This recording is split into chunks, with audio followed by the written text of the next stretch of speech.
Vamos a comenzar leyendo en el libro de Éxodo, capítulo 12, y vamos a ver el versículo 34, o para entender un poquito, versículo 33. Yo les sugiero, como siempre, que estén leyendo su propia palabra, su propia Biblia, quiero decir. Éxodo capítulo 12, versículo 33. Y los egipcios apremiaban al pueblo, dándose prisa a echarlos de la tierra, porque decían: todos somos muertos. Y llevó el pueblo su masa antes que se leudase, sus masas envueltas en sus sábanas sobre sus hombros. E hicieron los hijos de Israel conforme al mandamiento de Moisés, pidiendo los egipcios alhajas de plata y de oro y vestidos. Y Jehová dio gracia al pueblo delante de los egipcios, y les dieron cuanto pedían. Así despojaron a los egipcios. Estoy pensando en esta palabra corta, los hombros, o esa frase corta, los hombros. Entonces realmente me interesa el versículo 34. Cuando los israelitas salen de Egipto, nos cuenta la Biblia que el pueblo, que llevó el pueblo su masa antes que se leudase, y que la llevaban sobre sus hombros, en una sábana sobre sus hombros. Hay varias referencias en la Biblia que nos hablan acerca de esto, de los hombros, y vamos a considerar algunas en esta mañana. Y para entender lo que está sucediendo aquí, vamos a tener que leer también versículos atrás en este capítulo 12, y leamos en el versículo 15, 12:15. 7 días comerás panes sin levadura, y así el primer día haréis que no haya levadura en vuestras casas, porque cualquiera que comiere leudado desde el primer día hasta el séptimo será cortado de Israel. El primer día habrá santa convocación, y asimismo en el séptimo día tendréis una santa convocación. Ninguna obra se hará en ellos, excepto solamente que preparéis lo que cada cual haya de comer. Y guardaréis la fiesta de los panes sin levadura, porque en este mismo día saqué vuestras huestes de la tierra de Egipto. Por tanto, guardaréis este mandamiento en vuestras generaciones por costumbre perpetua. En el mes primero comeréis los panes sin levadura, desde el día 14 del mes por la tarde hasta el 21 del mes por la tarde. Por 7 días no se hallará levadura en vuestras casas, porque cualquiera que comiere leudado, así extranjero como natural del país, será cortado de la congregación de Israel. Ninguna cosa leudada comeréis. En todas vuestras habitaciones comeréis panes sin levadura. Hasta ahí creo está bien. Y también pienso que con la sola lectura logramos ubicarnos y comenzamos a ser enseñados por el Señor.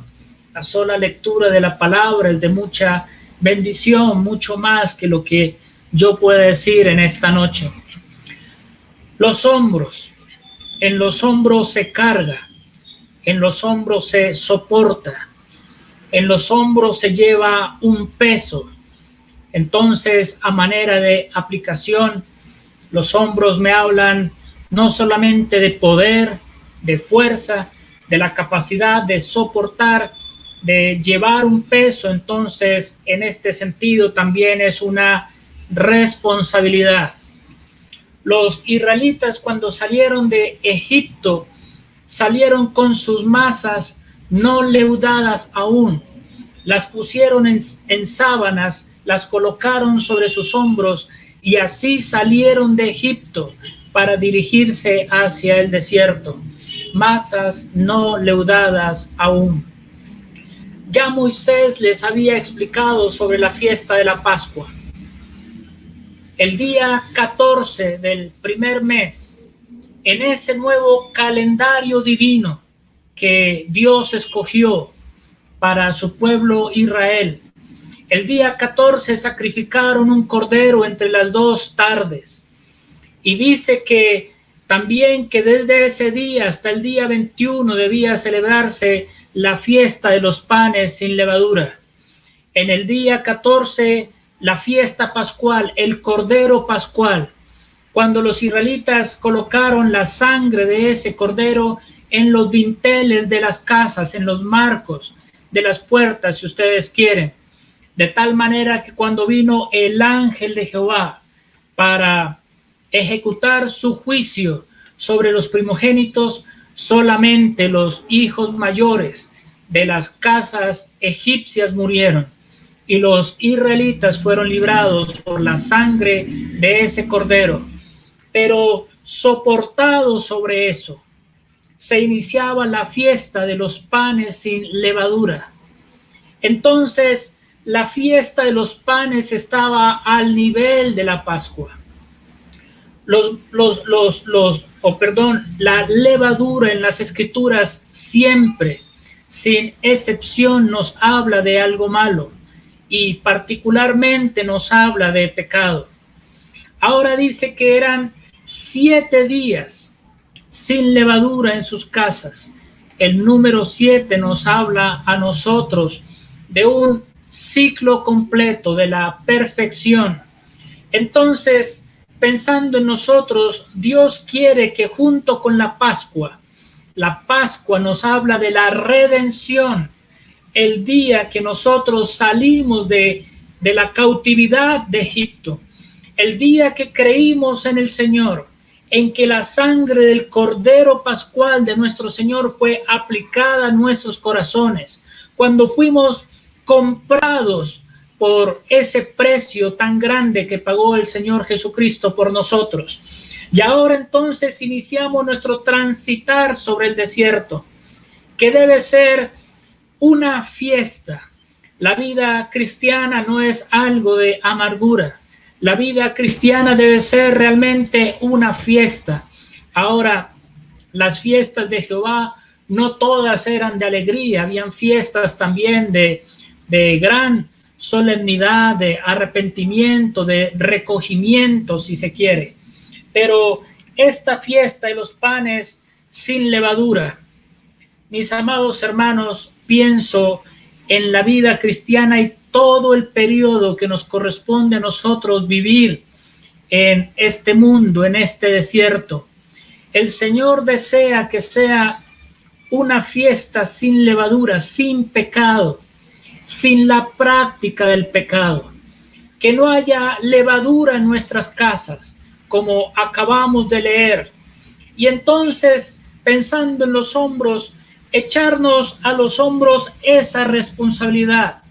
La masa sin levadura nos habla de la vida de nuestro Señor Jesucristo, de su perfecta humanidad. ¿Recuerdan ustedes en los tiempos de Eliseo, los profetas dijeron, hay muerte en la olla, se estaban envenenando, les estaba haciendo mucho daño? Entonces Eliseo echó harina y a partir de ahí ya no hubo más sufrimiento ni enfermedad para los hijos de los profetas. La humanidad perfecta de nuestro Señor Jesucristo, de eso nos habla la harina. Y Dios quiere que nosotros en nuestra vida diaria estemos viviendo como el Señor Jesucristo vivió en esta vida. En Él se aplica perfectamente una vida absolutamente sin pecado.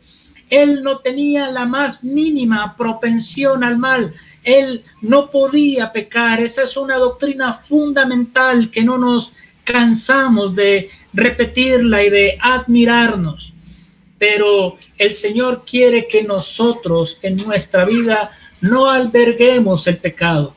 El Cordero de Dios murió en la cruz del Calvario por nuestros pecados, la Pascua. Pero ahora nuestra vida debe vivirse, llevarse a cabo según la dignidad de esa obra. Que nosotros andemos como es digno de nuestra vocación con que fuimos llamados. Que andemos como es digno del Evangelio. Pero entonces que en las casas no haya levadura. Mi querido hermano, usted que es casado sobre todo, pienso en mí, pero es nuestra responsabilidad velar delante de Dios con oración y también con nuestras decisiones, que en nuestras casas no haya levadura. Y dice allí que ninguna cosa leudada comeréis, en todas vuestras habitaciones comeréis panes sin levadura. En todas las habitaciones de los israelitas durante esos 7 días, si iban a comer, tenía que ser necesariamente sin levadura. ¿Cómo están las habitaciones en nuestras vidas? ¿A qué le estamos abriendo las puertas? ¿A la levadura? No quiero dar ejemplos, no quiero especificar ese tipo de cosas, pero usted lo conoce muy bien. Estamos abriendo puertas en nuestras habitaciones para que la levadura ingrese. Dios dice, en ninguna habitación van a comer ustedes panes con levadura. Que Dios nos ayude entonces, mis amados hermanos, a ser responsables, a echarnos al hombro esto que es la voluntad de Dios para nuestras vidas. Y cuánto tiempo les duraría esa masa en las sábanas a los israelitas, pero era algo que les costaba, era algo que ellos decididamente quisieron llevar, pero era algo que ciertamente pesaba. Lo que quiero decir es que no era fácil para ellos, como no es fácil para nosotros vivir una vida cristiana. Cada vez es más difícil vivir para el Señor. Cada vez es más difícil consagrarse al Señor en este mundo que lo ofrece todo y que constantemente está invadiendo nuestros pensamientos de tantas cosas no precisamente bíblicas. Entonces es algo que cuesta, pero vale la pena y es la voluntad de nuestro Señor. Ahora quisiera avanzar aquí en este mismo libro, algo que ya se ha considerado también en el capítulo 28. Quisiera quizás recordar lo que ya se ha dicho, capítulo 28, en otras oportunidades, quiero decir, versículo 7, 28 de Éxodo, versículo 7. Tendrá 2 sombreras que se junten a sus 2 extremos, y así se juntará. Y su cinto de obra primorosa que estará sobre él será de la misma obra, parte del mismo, de oro, azul, púrpura, carmesí y lino torcido. Y tomarás 2 piedras de ónice y grabarás en ellas los nombres de los hijos de Israel, 6 de sus nombres en una piedra y los otros 6 nombres en la otra piedra, conforme al orden de nacimiento de ellos. De obra de grabador en piedra, como grabaduras de sello, harás grabar las 2 piedras con los nombres de los hijos de Israel. Les harás alrededor engastes de oro, y pondrás las 2 piedras sobre las sombreras del efod para piedras memoriales a los hijos de Israel. Y Aarón llevará los nombres de ellos delante de Jehová sobre sus 2 hombros por memorial. Hasta ahí nomás, hermanos, creo que es suficiente y no mucho lo que tenga por decir o lo que tengo por decir, no porque el pasaje no lo ofrezca, sino porque mis limitaciones en la comprensión de estos versículos no me lo permiten. Pero aquí leímos otra vez sobre los hombros, y ahí entonces están las sombreras sobre el sumo sacerdote, Aarón con su vestidura sacerdotal para honra y hermosura. Y ustedes saben que Aarón es figura de nuestro Señor Jesucristo. Y así como Aarón llevaba las piedras en sus hombreras y los nombres grabados sobre esas piedras, De la misma manera, nuestro Señor Jesucristo, como nuestro gran sumo sacerdote, nos lleva también sobre sus hombros. Pensaba en qué compartir a la iglesia en Pasto, habiéndome enterado de las dificultades y pruebas tan difíciles que ustedes han estado experimentando durante este último tiempo. Qué difícil es la muerte de un ser querido. Es muy difícil saberlo afrontar, aceptar la pérdida. Y lo único o al único que podemos ir que entiende perfectamente esta situación es nuestro bendito Señor. Y pensé entonces que quizás era apropiado volver a hablar sobre las hombreras del sumo sacerdote y cómo el Señor Jesucristo nos lleva en sus hombros, porque como lo mencioné al principio, los hombros nos hablan de poder, de fuerza. El Señor Jesucristo, mi amado hermano, lo está sosteniendo a usted sobre sus hombros. No lo olvide nunca.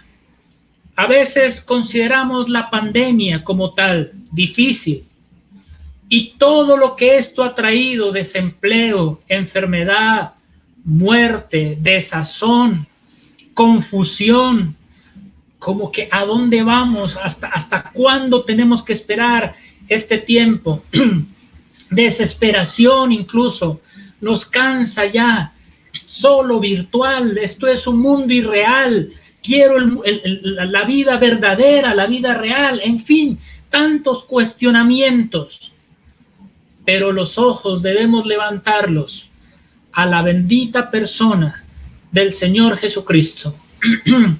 Hoy nuestro Señor está exaltado en gloria. Hoy Él es nuestro gran sumo sacerdote. Él no está en la cruz, Él no está en la tumba.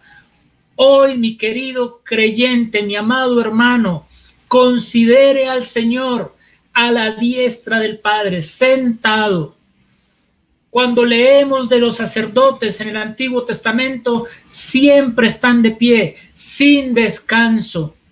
Pero cuando vemos al Señor Jesucristo, Él está sentado, porque Él consumó la obra y ahora ya Él descansa en virtud de su obra y nosotros descansamos en Él y estamos sostenidos en sus hombros. Nosotros somos débiles, mas en el Señor está todo el poder a nuestra disposición. En nosotros no hay fuerzas, pero recuerde usted que Él es el que sustenta todas las cosas con la palabra de su poder. El sol está donde está porque el Señor lo sostiene. Los planetas están donde están porque el Señor lo sostiene. Este universo no colapsa porque el Señor lo sostiene. Tal es el poder ilimitado de nuestro Señor, el que sostiene el universo, el que sostiene todas las cosas, las que vemos y las que no vemos, es nuestro Señor. Él nos sostiene también a nosotros. Siendo Él todopoderoso, nos entiende, nos fortalece. El que fue tentado en todo según nuestra semejanza, pero Él sin pecado. Sin perder acá Éxodo 28, leamos ahora en Hebreos, donde nos presenta el Señor Jesucristo como nuestro gran sumo sacerdote. Dice en el capítulo 2, versículo 18, pues en cuanto Él mismo padeció siendo tentado, es poderoso para socorrer a los que son tentados. Él es poderoso, mi hermano. Yo quiero que usted tenga eso en su corazón. La tristeza puede ser muy asfixiante y uno en medio de la tristeza tiende a pensar tantas cosas negativas, pero mejor considere al Señor, que es poderoso para socorrer a los que son tentados. Ahora, en el capítulo 4 y versículo 14, por tanto, teniendo un gran sumo sacerdote que traspasó los cielos, Jesús, el Hijo de Dios, retengamos nuestra profesión. Aarón podía una vez al año llegar hasta el lugar santísimo, no sin sangre, tenía que llegar con sangre de animales.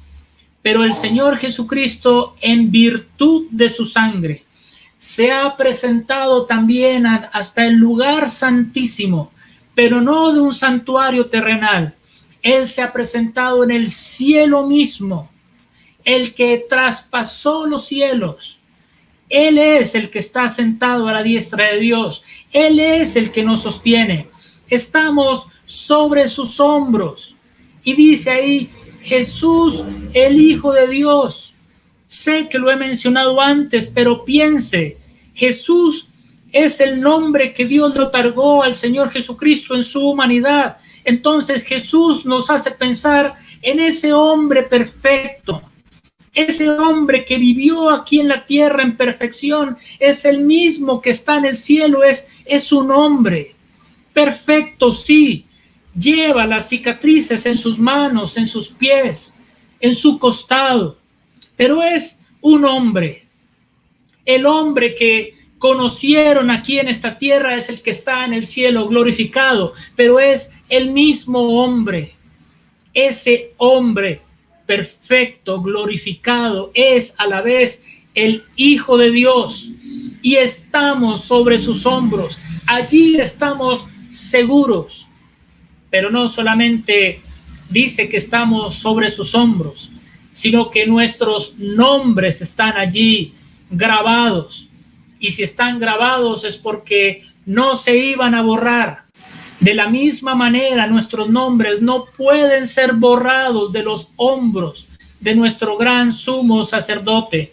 Y ahí están nuestros hombros, delante de nuestro Padre. Y el Padre ve al Señor, y al ver al Señor, ve también nuestros nombres. Y nuestro Señor es nuestro gran sumo sacerdote que vive siempre para interceder por nosotros. Recuerde, usted está pasando pruebas, dificultades, tribulaciones. El Señor está intercediendo por usted constantemente, incluso aún cuando usted no lo busca, aunque muchas veces nos olvidamos y a veces queremos afrontar la situación en nuestras fuerzas. Aún así el Señor está intercediendo siempre por nosotros. Su poder es ilimitado, su intercesión es permanente. Versículo 15 del pasaje que leímos en Hebreos 4. Porque no tenemos un sumo sacerdote que no pueda compadecerse de nuestras debilidades, sino uno que fue tentado en todo según nuestra semejanza, pero sin pecado. Tenemos uno que puede compadecerse de nuestras debilidades. Él no se compadece de nuestro pecado, se compadece sí de nuestras debilidades. Qué consolador pensar, hermano, que en estas circunstancias Él se compadece de nosotros, que nos ve y sabe que somos débiles y que se mueven sus entrañas hacia nosotros al vernos tan débiles, tan pobres, tan incompetentes, tan inseguros, tan frágiles, tan expuestos a este virus, humanos al fin y al cabo. Y Él nos ve y se compadece y nos tiene sobre sus hombros. 6 nombres en un lado, 6 nombres en otro lado. Todo el pueblo está sobre los hombros del sumo sacerdote. Toda la iglesia, todos nosotros estamos sobre los hombros de nuestro Señor Jesucristo. Pero no solamente todos, también de manera individual. nombre por nombre. Mi querido hermano, no lo olvide nunca. El Señor se acuerda de usted por nombre e intercede por usted por nombre propio. Y el Padre escucha la intercesión de nuestro Señor y escucha también nuestra oración en virtud de la obra de nuestro amantísimo Señor Jesucristo. Puesto que todo esto es una realidad, puesto que todo esto es cierto, acerquémonos pues confiadamente al trono de la gracia. ¿Para qué? ¿Por qué orar? ¿O para qué orar? ¿Para qué ir al trono de Dios? Para alcanzar misericordia, hallar gracia, oportuno socorro. Ven, mis queridos hermanos, accedemos no a un trono de juicio, y gracias a Dios que jamás estaremos delante de un trono de juicio. Al contrario, el trono de gracia. En Apocalipsis dice: vi un trono establecido en el cielo. Eso habla de seguridad, de permanencia. Un trono que no se ha movido, un trono inamovible, establecido en el cielo. Ese es el lugar de Dios. El Padre jamás lo ha abandonado y desde ahí gobierna soberanamente. Todo está bajo control. Pero ese trono para nosotros es de gracia. Y dice el escritor a los Hebreos: si el Señor es nuestro gran sumo sacerdote, si se compadece de nosotros, si traspasó los cielos, entonces, hermanos, acerquémonos al trono. Tenemos al Señor en los cielos, entonces vamos en oración al trono de la gracia. Saben que esas cargas, esos pesos, las pruebas, la desazón, lo que podemos estar viviendo en este momento a causa de la tribulación, es más fácil llevarlo si voy a mi Padre en oración. Vamos al trono de la gracia y dejemos que Dios se encargue y dejemos que Dios obre en gracia y en misericordia. Gracias a Dios que estamos sobre los hombros de nuestro Señor Jesucristo. Lo dejo ahí y ahora quisiera leer en el libro de Levítico. Libro de Levítico. Y vamos a leer en el versículo 7. Libro de Levítico, capítulo 7. Y leamos en el versículo 29. Habla a los hijos de Israel y diles: el que ofreciere sacrificio de paz a Jehová, traerá su ofrenda el sacrificio de paz ante Jehová. Sus manos traerán las ofrendas que se han de quemar ante Jehová. Traerá la grosura con el pecho para que sea mecido como sacrificio mecido delante de Jehová. Y la grosura la hará arder el sacerdote en el altar, mas el pecho será de Aarón y de sus hijos. Y daréis al sacerdote para ser elevada en ofrenda la espaldilla derecha de vuestros sacrificios de paz. El que de los hijos de Aarón ofreciere la sangre de los sacrificios de paz y la grosura, recibirá la espaldilla derecha como porción suya. Tantas lecciones en el Levítico. Y la ofrenda de paz nos habla necesariamente de nuestro Señor Jesucristo. Allá en el capítulo 2 de Efesios dice: porque Él es nuestra paz. Cristo, Él es nuestra paz, que de ambos pueblos hizo uno, unió a judíos y gentiles, los juntó en Él porque Él es nuestra paz. Él derribó la pared intermedia de separación. Cristo es nuestra paz. Qué gozo me da pensar en eso, que el mismo Señor Jesús sea nuestra paz. Como leemos en otros versículos, Cristo nuestra esperanza, Cristo nuestro Salvador, Cristo, Él mismo, nuestra paz. Pero también dice que vino y anunció las buenas nuevas de paz a vosotros que estabais lejos, a los gentiles, y a los que estaban cerca. Las buenas nuevas de paz. Cristo es nuestra paz. La ofrenda de paz era la única en la cual podían participar, podían comer también otras personas que no sea el sacerdote. En este caso, los hijos de Aarón. Aarón es figura de nuestro Señor Jesús. Y los hijos de Aarón son la familia sacerdotal. Y la familia sacerdotal es figura de la iglesia en su carácter sacerdotal, en sus sacrificios delante de Dios. Y ahí dice que quien ofrecía ese sacrificio se le daba la espaldilla derecha. Es el mismo sentido, los hombros. La espaldilla derecha nos habla también de poder, de fuerza. Y si se podía participar del mismo sacrificio, o mejor, los sacerdotes hijos de Aarón podían comer del mismo sacrificio que era ofrecido a Dios.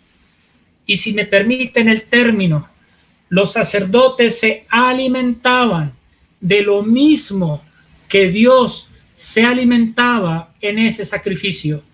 Por eso el sacrificio de paz nos habla de comunión. Participamos de lo mismo. Tenemos comunión con el Padre. Y si eso es así, vino y anunció las buenas nuevas de paz, entonces eso me hace pensar que el Evangelio, las buenas nuevas de salvación, buscan la comunión entre los hombres y Dios. El Evangelio es un evangelio de comunión. Y Dios quiere que nosotros disfrutemos comunión con Él. Y una vida fuerte, una vida poderosa, por llamarlo de esa manera, es una vida de comunión. En la medida que nos estemos alimentando del Señor, entonces seremos fuertes. Nuestra debilidad espiritual, nuestra vida cristiana es muchas veces débil, precisamente porque no pasamos tiempo delante de Dios. Entonces es alimentarnos del Señor, alimentarnos del poder del Señor, y para eso voy a leer algunos versículos justamente en el libro de Efesios. Efesios capítulo 1. Ustedes después podrán considerar el sacrificio de paz, que es muy aleccionador. Capítulo 1 de Efesios, y leamos en el versículo 19. Es la oración de Pablo y dice: y cuál, que puedan entender los creyentes cuál la supereminente grandeza de su poder para con nosotros los que creemos, según la operación del poder de su fuerza. A veces nuestras oraciones se dedican a cosas de esta vida, y no es que necesariamente sea malo, son cosas que Dios también quiere que nosotros le pidamos. Pero Pablo estaba orando para que los creyentes les sean alumbrados los ojos de su entendimiento, para que puedan comprender la herencia que tenemos nosotros los creyentes, y cuál la supereminente grandeza de su poder. No solamente poder, sino la supereminente grandeza. 3 palabras: supereminente grandeza, para describir, para denotar lo grandísimo del poder de Dios, lo inagotable del poder de Dios. Es todopoderoso. Y dice: según la operación del poder de su fuerza. Poder y fuerza. Las dos cosas. Nosotros decimos que Dios es todopoderoso. Claro que lo es, la Biblia lo dice. Pero cuando nos acercamos en oración, debemos creer que Él es todopoderoso. En el hueco de su mano sostiene todas las aguas de los mares. Y repito, el que sustenta todas las cosas con la palabra de su poder. Dios es tan chiquito como el COVID, o Dios es ese Dios grande, incomprensible, que está en el trono. Mis amados hermanos, en la medida que entendamos que nuestro Padre es el Todopoderoso, nuestra vida cambia, necesariamente cambia, nuestra fe se ejercita, hay mayor gozo en la vida cristiana, afrontamos de otra manera las pruebas, somos conscientes de nuestra debilidad, pero conscientes de su poder. La vida cristiana es una vida cristiana victoriosa, de triunfo en triunfo, de victoria en victoria, de gloria en gloria, y no al revés, porque comprendemos quién está de nuestro lado, quién es nuestro Padre. Ahora el capítulo 3 también de Efesios, versículo 7. Del cual, hablando del Evangelio, dice Pablo, del cual yo fui hecho ministro por el don de la gracia de Dios, que me ha sido dado según la operación de su poder. Pablo reconocía que ese don que le había dado el Señor a él para ejercitarlo y predicar el Evangelio le había sido dado según el poder de Dios, y lo ejecutaba en el poder de Dios. Los dones espirituales son para ejercitarse en comunión con Dios. Y en la medida que hay comunión con Dios, hay poder espiritual, hay fuerza espiritual, se despliega el poder. Ahí entonces podemos ver la eficacia de los dones espirituales en el cuerpo de Cristo.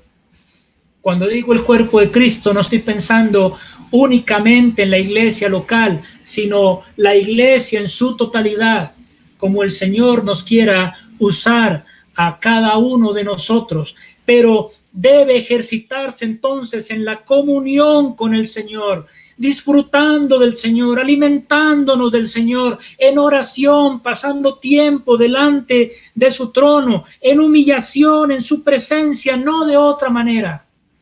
Si no es así, cualquier ejercicio nuestro será realizado en la carne, y no veremos los frutos. Versículo 16, capítulo 3, versículo 16 de Efesios, dice, está orando Pablo, y lo que él pide es, dice, para que os dé, conforme a la riqueza de su gloria, el ser fortalecidos con poder en el hombre interior por su espíritu.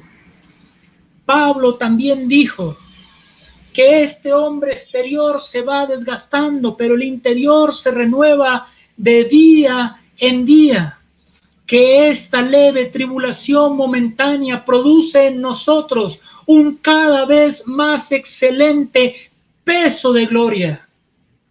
Y Pablo está orando por los efesios, una iglesia espiritual, una carta igualmente espiritual, y les está diciendo que sea fortalecido su hombre interior por el Espíritu.